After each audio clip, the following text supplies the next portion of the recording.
Hello everyone, welcome to my channel. तो आज हम लोग देखेंगे चैप्टर 1 माय बॉडी। ओके, और इस वीडियो लेसन में हम लोग आज जानेंगे अपना स्केलेटन सिस्टम के बारे में। तो क्या होता है स्केलेटन सिस्टम, हम लोग ये समझ लेते हैं क्या कहता है। आप देखिए, skeleton system max the framework of the body, है ना। जो स्केलेटन सिस्टम है वो क्या है ना, फ्रेमवर्क है हमारे बॉडी का। It gives shape and support to the body. ये हमारे बॉडी को क्या देता है, शेप देता है, यानी किस शेप का होना चाहिए, क्या और साइज भी कह सकते हैं, है ना, छोटा बड़ा होना। तो शेप देता है और सपोर्ट करता है हमारे बॉडी को। The skeleton framework also protects the inner delicate organs. जो हमारे बॉडी के अंदर में पाए जाने वाले कुछ डेलिकेट ऑर्गन्स हैं, उस डेलिकेट ऑर्गन को ये प्रोटेक्शन देता है। कौन? Skeleton system. ओके, तो यहाँ पे देखिए हम लोग नेक्स्ट सेंटेंस पे आते हैं और ये कहता है the skeleton of an adult human being is made up of 206 bones of different shapes and sizes. Okay, जो ह्यूमन बीइंग है, ह्यूमन बीइंग के बॉडी में कितने बोन्स होते हैं? 206 बोन्स। ये हम लोग लर्न करेंगे, ऑब्जेक्टिव क्वेश्चन यहाँ से पूछ देता है। और ये जो बोन्स है उसका शेप और साइज भी अलग अलग होता है, सभी का सेम शेप और साइज एक जैसा नहीं होता है। आइए यहाँ पे देखिए, do you know interesting fact कहता है a child is born with more than 300 bones. As child grows some of these bones get fuse together. Okay, चूँकि जब बच्चे जन्म लेते हैं उस समय उसके बॉडी में 300 बोन्स से भी ज़्यादा होते हैं, लेकिन जैसे जैसे वो ग्रो करते हैं तो कुछ बोन्स आपस में फ्यूज हो जाते हैं। फ्यूज होने का मतलब आपस में ज्वाइंट हो जाना, जुड़ जाना, और उसके कारण क्या होता है ना, बॉडी में बोन्स की संख्या कम हो जाती है। ये हम लोगों ने यहाँ पे नोटिस कर लिया।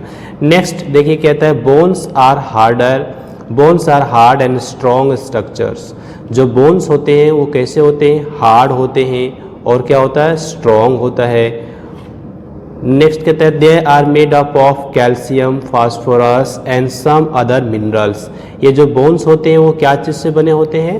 तो मिनरल से बने होते हैं। उसमें से कौन कौन से इंपॉर्टेंट मिनरल्स हैं? तो ये हमारे हैं कैल्शियम, फास्फोरस, ओके, और इसके अलावे भी कुछ और मिनरल्स होते हैं। कहता है बोन्स आर लिविंग एंटिटीज। देखिए जो बोन्स होते हैं वो क्या होते हैं? लिविंग एंटिटीज होते हैं। आप इसको डेड मत समझ लीजिएगा। Okay, they have channels that contain blood vessels. यानी बोन्स के अंदर में हॉलो स्पेस हुआ करता है जिसमें क्या रहता है ना, कंटेन ब्लड वेसल्स। आगे देखिए कहता है they also have nerves that are necessary to keep them alive. Okay, bones में नर्व्स भी होते हैं, नर्व्स, है ना, वो जरूरी है उसको अलाइव, जीवित रखने के लिए। That is why we feel pain when any of our bones get hurt. इसलिए जब भी हमको चोट लगता है तो हम लोगों को पेन होता है, दर्द होता है। क्यों? क्योंकि बोन्स में जान होती है। ओके, वे लिविंग एंटिटीज है। नेक्स्ट यहाँ पे हम एक्टिविटी की बात करते हैं। ये एक्टिविटी क्या कहता है? Take a measuring tape. आप एक मेजरिंग टेप लीजिए और क्या कीजिएगा, measure the length of the part of your leg between the knee and the feet. Okay, आप अपने बोन के लेंथ को मेजर कीजिए कि बोन्स की लंबाई कितनी है, कहाँ कहाँ पर, किसके किसके बीच मेजर करना है आपको। तो आपको मेजर करना है ये जो नी है और ये फीट, इसके बीच में मेजर करना है। आप क्या पाएंगे, कुछ आपको लेंथ मिल जाएगा। आप क्या करेंगे, फिर से आप मेजर करेंगे। Do the same measurement for your parent. आप अपने पेरेंट्स के साथ भी सेम मेजरमेंट करेंगे। Is the length of this leg part same? क्या वो लेग पार्ट का लेंथ सेम है? नहीं। Bones increase in length and size up to a certain age. Okay, तो हमको यहाँ से क्या पता चल गया ना कि बोन्स की लंबाई बढ़ते जाती है, लेकिन हमेशा नहीं बढ़ता है, उसका एक सर्टन लिमिट है, सर्टन टाइम तक ही उसमें लेंथ में इंक्रीज होता है, उसके बाद वो लेंथ में इंक्रीजमेंट रुक जाता है। नेक्स्ट आते हैं नेक्स्ट पैराग्राफ पे। ये क्या कहा गया, गौर कीजिए। The long bone like the thigh bone and the arm bone are hollow from inside. जो लंबे बोन्स होते हैं बहुत बड़े बड़े, जैसे थाई बोन हो गए, या तो फिर आप कह लीजिए कि आर्म के जो बोन होते हैं वो अंदर से क्या होते हैं, खाली होते हैं। This hollow space is filled with cells and soft materials known as the bone marrow. और ये जो बोन के अंदर स्पेस पड़े होते हैं, खाली स्पेस, उसमें से मटेरियल भरे हुए होते हैं, उस मटेरियल का क्या नाम है ना, बोन मेरो नाम है उसका। ओके, ये बोन मेरो क्या करता है, blood cells are manufactured inside this bone marrow. ये जो बोन मेरो है ना, इसके अंदर ही ब्लड सेल्स मैन्युफैक्चर हो रहा होता है। देख लीजिए, ये जो मैन्युफैक्चर हो रहा है, किसका मैन्युफैक्चर हो रहा है, तो ब्लड सेल्स का। कहाँ पर, तो बोन मेरो के अंदर। ये इंपॉर्टेंट पॉइंट हो गया, आप इसको नोट करेंगे, ठीक है। Therefore bone marrow is known as the factory for making blood cells. इसलिए बोन मेरो को हम लोग क्या कहते हैं, बोन मेरो को हम लोग कहते हैं factory for making blood sales. Now यहाँ पे हम लोग देख सकते हैं हमारा स्केलेटल सिस्टम को दिखाया गया है। सबसे टॉप पार्ट को हम लोग क्या कहेंगे ना, स्कल। ओके, अभी आप बीच का पार्ट देखिए, रिब केज। रिब केज के अंदर क्या होता है, तो लंग्स, हार्ट्स, ये सब यहाँ पे होते हैं। इसके बाद अपना बैक का पीछे का जो पार्ट है उसको क्या कहा गया है, उसको कहा गया है बोन, बैकबोन। ओके, ये बैकबोन। और इधर है हमारे पास लिम्स, ठीक है। तो लिम्स में कौन कौन से आएंगे, ये अपना पैर भी आ जाएगा और ये हाथ के हड्डियां भी आ जाएंगी। ओके, तो ये बहुत ही इजी, आप इसको ड्रॉ करने का कोशिश करेंगे, आपसे बन जाएगा तो बहुत अच्छा होगा। नेक्स्ट चलिए हम आगे करते हैं। Let us study about our skeletal system in some more details. हम थोड़ा सा डिटेल के बारे में देख लेते हैं। आइए, कहता है the main part of the skeletal system are. हमारे स्केलेटल सिस्टम के मेनली 4 पार्ट्स होते हैं, यानी 4 पार्ट्स में उसको डिवाइड कर सकते हैं, जो कि हमने यहाँ पे देख लिया। ये देखिए डायग्राम दिया हुआ है। ओके, यहाँ पे 4 पार्ट्स को दिखाया गया है, आप इसको नोट कर लेंगे। ओके, नेक्स्ट चलिए हम एक एक करके डिस्कस करते हैं। तो पहले हम डिस्कस करेंगे स्कल के बारे में। स्कल क्या है, it is made up of 8 flat bones, है ना। जो स्कल होता है उसमें कितने बोन्स होते हैं, 8 बोन्स होते हैं। और बोन्स का शेप कैसा होता है, तो फ्लैट। फ्लैट मतलब चपटा बोन होता है ना, चपटा होता है। They are closely fuse together, वो आपस में जुड़े हुए होते हैं। The skull is very important because it protects the most important and delicate organ of the human body. और ये देखिए जो स्कल है ये बहुत ज़्यादा इंपॉर्टेंट है। क्यों, चूँकि ये प्रोटेक्ट करता है, किसको प्रोटेक्ट करता है, तो ह्यूमन ब्रेन को प्रोटेक्ट करके रखता है। आप जानते हैं ब्रेन क्या है ना, बहुत ही डेलिकेट ऑर्गन है, तो ये स्कल बहुत ही इंपॉर्टेंट हो गया। ओके, चलिए नेक्स्ट देखिए, यहाँ पे दिखाया गया है साइड व्यू, और ये क्या दिखाया गया है, साइड व्यू। अगर आप साइड से देखेंगे तो इस तरह दिखेगा, और यहाँ पे फ्रंट व्यू, अगर आप फ्रंट से देखते हैं तो इस तरह का कुछ दिख रहा है। ओके, ये स्कल दिखाया गया। कितने बोन्स है इसमें, 8 बोन्स। अब यहाँ पे इंपॉर्टेंट पॉइंट आप नोट करेंगे स्कल को लेकर के। देयर आर 2 जॉज, कितने जॉ होते हैं, 2, upper and lower. The lower jaw is movable, नीचे का जो जबड़ा होता है ना वही मूव कर सकता है। The movement of lower jaw helps us to eat, talk और लाफ। देखिए बहुत इंपॉर्टेंट पॉइंट कहा गया है, ये जो लोअर जॉ मूव करता है उसी के हेल्प से हम लोग ना खाना खा पाते हैं, बातें कर सकते हैं, हंस सकते हैं। ओके, ये सारे एक्टिविटीज़ जो फेशियल एक्सप्रेशन होता है वो किसके हेल्प से, तो लोअर जॉ के मूवमेंट के हेल्प से। अब यहाँ पे हम लोग को दिखाया गया है क्या, राइट साइड आप देखिए, यहाँ पे हम लोग देख रहे हैं बैकबोन को, है ना। ये जो दिखाया गया ये क्या है, बैकबोन। ओके, तो इसके बारे में हम थोड़ा सा बात करेंगे अभी। आइए, यहाँ पे टॉपिक तो आ ही गया है बैकबोन का, तो अभी हम लोग पढ़ लेते हैं। The backbone, the backbone is connected to the skull, it is made up of 33 small bones called vertebrae. देखिए बैकबोन्स जो होते हैं ना उसमें से छोटे छोटे बोन्स होते हैं, है ना, स्मॉल बोन्स होते हैं। वो जो स्मॉल बोन्स हैं उसको हम क्या कहते हैं, वर्टिब्रे कहते हैं। ये हम लोग लर्न करेंगे चूँकि बहुत इंपॉर्टेंट है। और कितने वर्टिब्रे होते हैं, तो टोटल 33, ये भी इंपॉर्टेंट है। 33 स्मॉल बोन्स पाए जाते हैं, जिसको हम लोग क्या कहेंगे ना, जिसको हम लोग कहते हैं वर्टिब्रे। ओके, यही इंपॉर्टेंट हो गया। नेक्स्ट पॉइंट की बात करते हैं। These small bones taken together make a strong vertebral column, it protects the spinal cord. देखिए ये जो अपना है ना बैकबोन है, बैकबोन के अंदर क्या होता है ना, स्पाइनल कोड पाया जाता है, और ये जो स्पाइनल कोड है इसको प्रोटेक्ट करता है कौन, तो वर्टिब्रल कॉलम।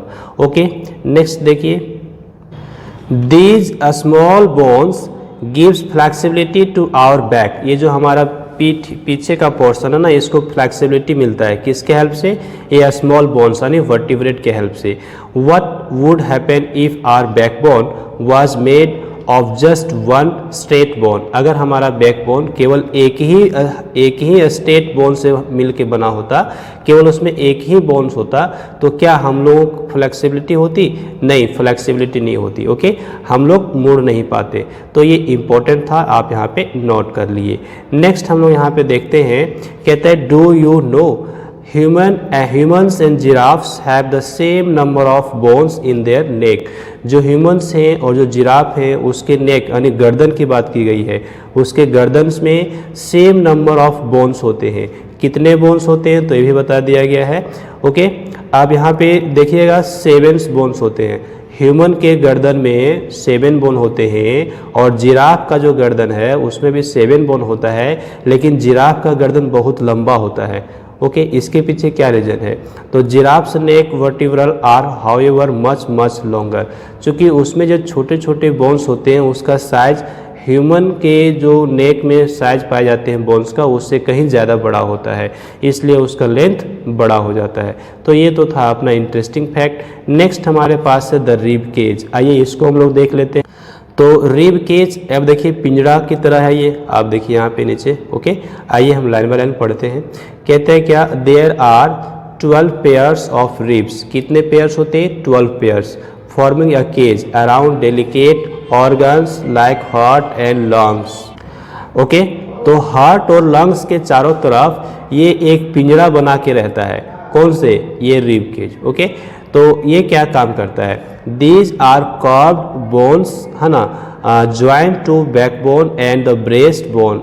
तो इसका अभी फंक्शन की बात करें तो फंक्शन ये प्रोटेक्ट करके रखता है, लेकिन ये जुड़े कैसे होते हैं? तो कर्व होते हैं। यहाँ पे क्या कहा गया है ना, दे आर कर्व्ड बोन, है ना, टेढ़े बोन होते हैं। देखिए टेढ़ा टेढ़ा बोन है। ओके, और ये कहाँ से जुड़ा हुआ होता है? तो पीछे तरह से तो बैकबोन से जुड़ा हुआ होता है। किधर? पीछे से बैकबोन से जुड़ा हुआ होता है। The last 2 pairs of ribs are called floating ribs. नीचे का जो 2 पेयर्स है उसको हम क्या कहते हैं? Floating ribs. आप देखिए यहाँ पे दिखाया गया है, नीचे का जो ये पोर्शन है ना, इसको क्या कहा गया? पीछे वाला, वो क्या आता है? फ्लोटिंग रिब्स कहलाता है। ओके, क्यों? चूँकि वो जुड़े हुए नहीं होते हैं। तो आप यहाँ पे ये भी समझ, अब इसको हम फ्लोटिंग बोन्स क्यों कह रहे हैं? ओके, तो देखिए इसका यहाँ पे रीजन दिया हुआ है। This is because they are connected to the backbone only and not to the breast bone. चूँकि एक कनेक्टेड होते हैं, है ना, केवल ब्रेस्ट बोन से। Okay, not to the breast bone, केवल बैकबोन से कनेक्टेड होते हैं ओनली, ये है ना, बैकबोन से not to the breast bone. Breast bone कहने का मतलब आगे वाला बोन, जो आगे का पोर्शन है इससे जुड़ा हुआ नहीं होता है, केवल पीछे वाले बोन से जुड़ा हुआ होता है, इसलिए इसको क्या कहा गया? फ्लोटिंग बोन्स कहा गया है। लास्ट में हमारे पास लिम्स है और ये लास्ट पार्ट है किसका? तो अपना रिबकेज का। तो ये रिबकेज कहता हूँ अपना स्केलेटल सिस्टम का। तो दी 4 लिम्स, ओके, और the arms are joint to the spine by the shoulder girdles, okay, and collar bones. तो यहाँ पे 4 लिम्स की बात की गई, तो 4 लिम्स मतलब क्या हो गया? आर्म्स, है ना, और ये किससे जुड़े होते हैं? तो शोल्डर से जुड़े होते हैं, शोल्डर गिर्डल और कॉलर बोन से जुड़े हुए होते हैं। ओके, यहाँ पे आप देख सकते हैं, यहाँ पे दिखाया गया, ये देखिए, है ना, ये शोल्डर है अपना कंधा का पोर्शन, यहीं से जुड़ा हुआ होता है। कौन? तो ये अपना 4 लिम्स। आगे देखिए, नेक्स्ट हम देखेंगे the upper arm has only 1 bone but the lower arm has 2 bones. The hand has many small bones in the palm and fingers. अभी फिंगर्स की बात करेंगे तो फिंगर्स में बहुत सारे बोन्स होते हैं, छोटे छोटे स्मॉल बोन्स पाए जाते हैं फिंगर्स में। और यहाँ पे अपर आर्म की बात की जाएगी तो अपर आर्म में केवल एक ही बोन होता है, ओनली 1 बोन। और लोअर आर्म की बात करेंगे तो 2 बोन्स। अभी में हम लोग पिक्चर देख लें, आइए नीचे यहाँ पे पिक्चर दिखाया गया है, ये देखिए। ओके, यहाँ पे ये हो गया लोअर आर्म, ये हो गया अपर आर्म, और यहाँ पे ये हो गया फिंगर्स। तो फिंगर्स में तो स्मॉल बोन्स है ना, बीच में ये लोअर आर्म है, इसमें 2 बोन्स हैं, और ये अपर आर्म में केवल एक ही बोन्स है। या आप यहाँ से देखिए फिर से, ये देखिए ओनली 1 आर्म, ओनली 1 बोन, यहाँ पे 2 बोन्स और यहाँ पे बहुत सारे बोन्स हैं। तो यही चीज़ को यहाँ पे हम लोग को बताया गया है। Okay, the hand has many small bones in the palm and fingers. Next देखिए, अभी हम बात करेंगे द हिंड लिम्स की। ओके, तो the hind limbs that is the leg bear the weight of the whole body. पूरे body के weight को ये अपने ऊपर लिए हुए रहता है, पूरे बॉडी के वेट को ये कैरी करे हुए रहता है। कौन? तो लेग्स। ओके, इसके बारे में कहता है the upper part of the hind limbs is made up of the longest bone in our body. हमारे बॉडी में सबसे लंबा बोन कहाँ पे पाया जाता है? तो हिंड लिम्स में, और उसका अपर पार्ट है ना, अपर पार्ट। ओके, ये आप ध्यान रखेंगे, ये बॉडी का लॉन्गेस्ट बोन पाया जाता है यहाँ पर। दिस बोन इज कॉल्ड, और इस बोन का नाम क्या है? इस बोन का नाम है फेमर। ओके, अभी मैं आपको दिखाता हूँ। ये देखिए, ये हमारा यहाँ पे दिखाया गया है हिंड लिम्स, और ये जो आप देख रहे हैं ना अपर पोर्शन, ये क्या है ना, हमारे बॉडी में सबसे लंबा बोन है, इसी का नाम हमारा क्या है ना, फेमर है। ओके, आप याद रखेंगे, ठीक है। और इसके बाद फिर यहाँ पे 2 बोन्स है, और यहाँ पे बहुत सारे बोन्स हैं। आइए हम आगे थोड़ा और कर लेते हैं। द फेमर और थाई बोन, इसको फेमर भी कह सकते हैं, थाई बोन भी कह सकते हैं। फिट्स इनटू द हिप ग्रिडल, किस में फिट होता है? हिप में ग्रिडल जो उस पर फिट होता है। The femur is connected to the lower 2 bones of the leg at the knee. There are many small bones in the ankle and toe region. तो यहाँ पे बहुत सारे बोन्स होते हैं, किसमें? एंकल और टॉय रीजन में। आइए हम स्मॉलेस्ट बोन की बात करते हैं। अभी हमने लॉन्गेस्ट बोन की बात कर लिया जो कि फेमर है। अगर हम स्मॉलेस्ट बोन की बात करें तो यहाँ देखिए लिखता है the smallest bone in our body is stirrup. Okay, in the ear which measure approximately 1/4 of a centimetre. Okay, तो 1 सेंटीमीटर का लगभग चौथाई भाग होता है क्या? तो स्टिरअप का लेंथ, ये बोन है जो कि स्मॉलेस्ट बोन है हमारे बॉडी में। आप इसको लर्न करेंगे। तो यहाँ पे ना हम लोग कंप्लीट कर लेते हैं कौन सा, तो अपना जो था स्केलेटन सिस्टम उसको, और उसके सारे पार्ट्स को हम लोग यहाँ पे देख लेते हैं। तो आज के वीडियो लेसन में बस इतना ही। नेक्स्ट वीडियो लेसन में हम लोग अगला टॉपिक के बारे में डिस्कस करेंगे। तो I hope this video lesson is helpful for you. So like this video and share with others and do some comments. Also do subscribe my channel and hit the bell icon to get the notification of upcoming videos. Thanks for watching. Have a glorious day ahead.